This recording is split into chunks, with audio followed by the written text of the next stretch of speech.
আজকের বাংলাদেশের যে 4 কোটি তরুণরা আছে সেই তরুণরা ইতিমধ্যে ইনসাফের পক্ষে তাদের অবস্থান নিয়ে নিয়েছে। বাংলাদেশের 5টি ছাত্র সংসদ নির্বাচন হয়েছে। ঢাকা বিশ্ববিদ্যালয় কেন্দ্রীয় ছাত্র সংসদ ডাকসু থেকে শুরু করে সর্বশেষ জকসু নির্বাচন পর্যন্ত সকল নির্বাচনে ইনসাফের প্রতিনিধিদেরকে বাংলাদেশের তরুণরা গ্রহণ করেছে। আসন্ন 12 ফেব্রুয়ারির জাতীয় নির্বাচনে বাংলাদেশের মুক্তিকামী ছাত্র জনতা সর্বপর্যায়ের নাগরিকরা ইনসাফের প্রতিনিধি ঐক্যবদ্ধ বাংলাদেশের প্রতিনিধিদেরকে বিজয়ী করার জন্য তারা মুখিয়ে আছে। সংগ্রামে উপস্থিতি, আমরা ঢাকা বিশ্ববিদ্যালয় কেন্দ্রীয় ছাত্র সংসদ ডাকসুতে দায়িত্ব নেওয়ার পরে 4 মাসে আমরা দেখিয়েছি কিভাবে ছাত্র সমাজের জন্য কাজ করতে হয়, কিভাবে কথা এবং কাজের মধ্যে মিল রাখতে হয়, কিভাবে জবাবদিহিতা নিশ্চিত করতে হয়। আমরা বিশ্বাস করি ডক্টর শফিকুর রহমানের নেতৃত্বে আগামীর যে বাংলাদেশ তৈরি হবে সেই বাংলাদেশ হবে ইনসাফের বাংলাদেশ। আগামীর বাংলাদেশের রাষ্ট্রনায়ক হবে ডক্টর শফিকুর রহমান।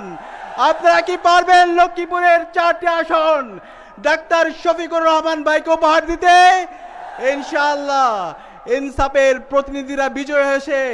বাংলাদেশে গত 55 বছরে যেই মাফিয়াতন্ত্র তৈরি হয়েছে, যেই জুলুমতন্ত্র তৈরি হয়েছে, যেই চাঁদাবাজি, টেন্ডারবাজি, দুর্নীতি, রাহাজানি তৈরি হয়েছে, এই সকল সমস্যা ডক্টর শফিকুর রহমানের নেতৃত্বে ইনসাফের প্রতিনিধিরা বিজয় হয়েছে। সকল সমস্যাকে দূরীভূত করে দেবে ইনশাআল্লাহ। একই সাথে আপনাদের আসনে যারা প্রার্থী হয়েছেন প্রত্যেকেই দীর্ঘ ফ্যাসিবাদ বিরোধী আন্দোলনে তারা সম্মুখ সারির যোদ্ধা ছিল। সর্বশেষ জুলাই বিপ্লবে 4 জন প্রার্থী তারা সামনে থেকে এবং নেপথ্যে থেকে নেতৃত্ব দিয়েছেন। ইসলামী ছাত্র শিবিরের সাবেক কেন্দ্রীয় সভাপতি ডক্টর রেজাউল করিম জুলাই বিপ্লবের সামনে থেকে এবং পেছন থেকে নেতৃত্ব দিয়েছেন এবং গত 1.5 বছর জুড়ে ইনসাফের বাংলাদেশ বিনির্মাণ করার জন্য কাজ করেছেন। একই সাথে মাহবুব আলম শাপলাকলির প্রতিনিধি, তিনি জুলাই বিপ্লব এবং জুলাই বিপ্লব পরবর্তী তিনি কাজ করে গিয়েছেন। রুহুল আমিন ভুইয়া এবং হাফিজুল্লাহ সহ ঐক্যবদ্ধ বাংলাদেশের যে 4 জন প্রতিনিধি আপনাদের সামনে আছে, তাদেরকে আপনারা কি 12 ফেব্রুয়ারি ব্যাপক ব্যবধানে বিজয় করতে পারবেন ইনশাআল্লাহ? ইনশাআল্লাহ।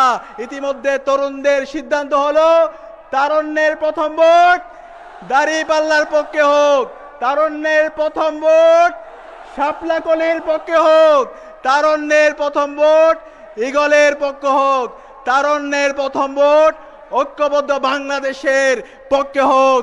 ইনকিলাব জিন্দাবাদ।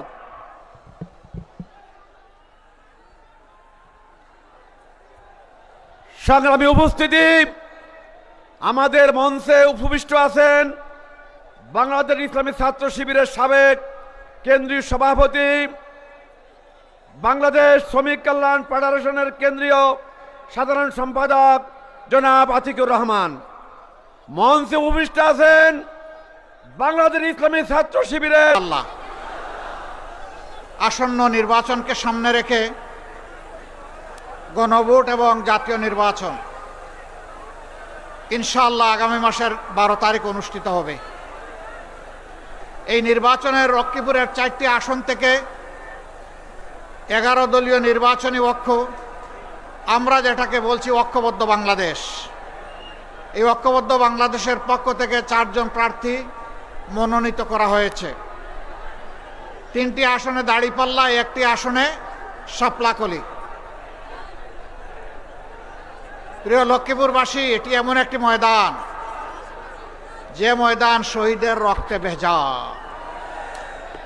এই ময়দানের সবগুলা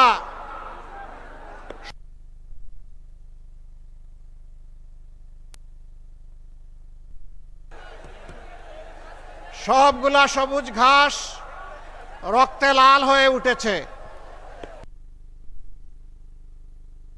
গভীর শ্রদ্ধার সাথে স্মরণ করি, আমরা কথা দিয়েছিলাম আমরা জুলাই যোদ্ধাদেরকে আমাদের অন্তরে জায়গা করে দিব। আমরা কথা রেখেছি। আমরা জুলাইকে কবুল করে নিয়েছি। এই জুলাই এসে জনগণকে মুক্তি দিয়েছে। জুলাই এসেছিল বলেই আজকে আমি এখানে দাঁড়িয়েছি। জুলাই হয়েছে বলেই আজকের এই স্টেজ দেখা যাচ্ছে। জুলাই হয়েছে বলেই এই 26-এর 12 ফেব্রুয়ারি ইলেকশন হতে যাচ্ছে। জুলাইয়ের আগে আমরা রাজনৈতিক দলগুলো বহু চেষ্টা করেছি, জীবন দিয়েছি, আয়নাগরের সঙ্গী হয়েছি, জেলে গিয়েছি, পঙ্গু হয়েছি, ঘর বাড়ি ছাড়া হয়েছি, কিন্তু আমাদের নেতৃত্বে পরিবর্তন আসে নাই। পরিবর্তন এসেছে আমাদের সন্তান সন্ততির নেতৃত্বে।